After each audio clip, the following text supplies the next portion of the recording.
โทรศัพท์ตัวนี้กับกล้องตัวนี้ก็เชื่อมเรียบร้อยนะครับเราหันซ้ายหันขวานะครับหันซ้ายหันขวา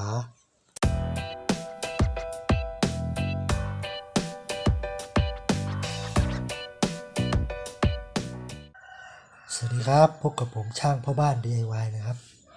วันนี้ผมจะมารีวิวกล้องวงจรปิดตัวนี้นะยี่ห้อ FMK Vision นะครับตัวนี้ผมก็สั่งมาจากใน Lazada นะครับผมสั่งในราคาที่400กว่านะครับก็เกือบ500นะครับสั่งพร้อมกับ Memory Card รวมทั้งหมดตัวนี้ก็ประมาณ700นะครับโอเคเรามาเปิดดูข้างในนะครับเนี่ยข้างในก็จะมีคู่มือเป็นภาษาไทยนะครับอันนี้คือ Memory Card ที่ผมสั่งมาพร้อมกับตัวกล้องนะครับ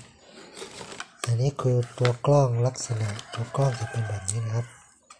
หน้ากล้องมันก็จะเป็นลักษณะอย่างนี้นะส่องเตือนอะไรต่างๆได้นะครับตัวเนี้ยโอเคแล้วก็มีอันนี้คืออะแดปเตอร์นะครับอันนี้เสียบไฟนะครับแล้วก็ตัวนี้ก็ต่อพ่วงแบบนี้ครับแล้วก็มีสกรูพูกนะครับพูกสำหรับจ่อผนังแล้วก็ยึดตามผนังได้นะครับโอเคก็มีแค่นี้นะครับ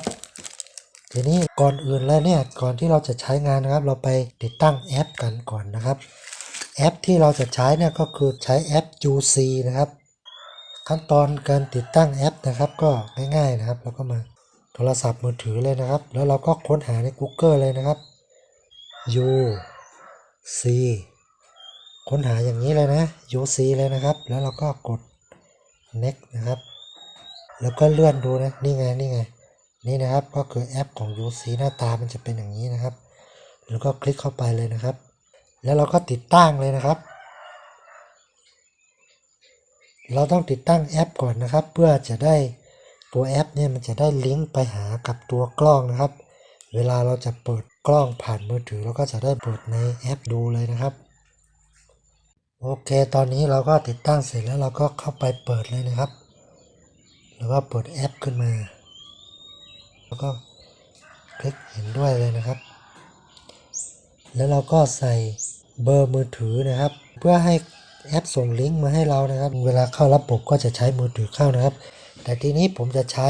Facebook เข้านะครับใครจะใช้ Facebook หรือใช้ LINE เข้าก็ได้นะครับผมก็กดเข้าไปเลยนะครับก็กดเห็นด้วยนะครับมันก็จะให้เราเข้าระบบโดยใช้ Facebook นะครับแล้วก็กดยอมรับนะครับ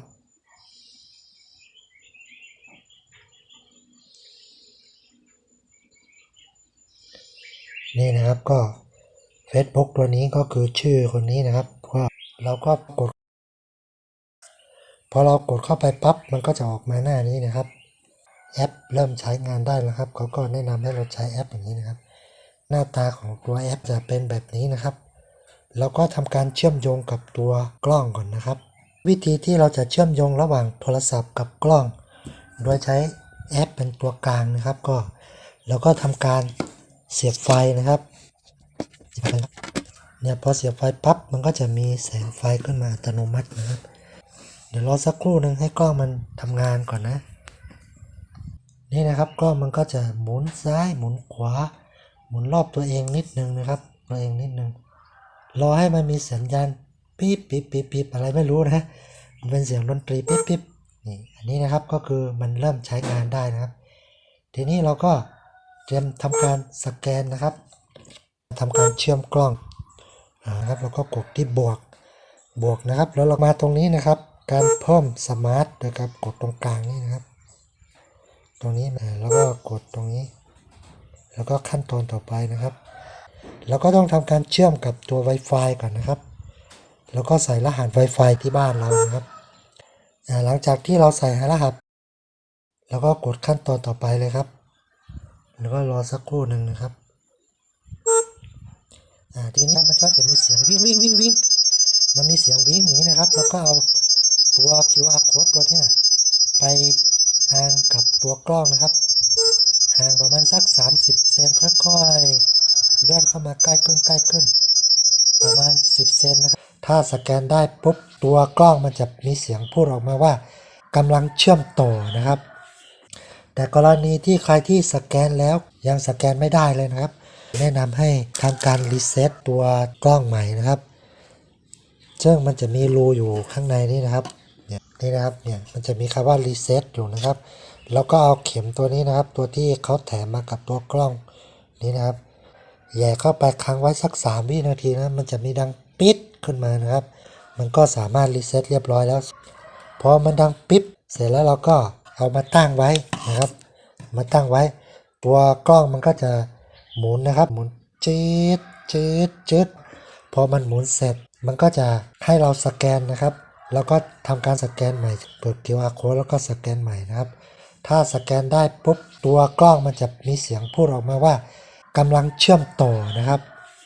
แล้วรอสักครู่หนึ่งมันจะมีเสียงบอกมาอีกว่าเชื่อมต่อเสร็จเรียบร้อยแล้วนะครับแล้วมาที่หน้านี้นะครับ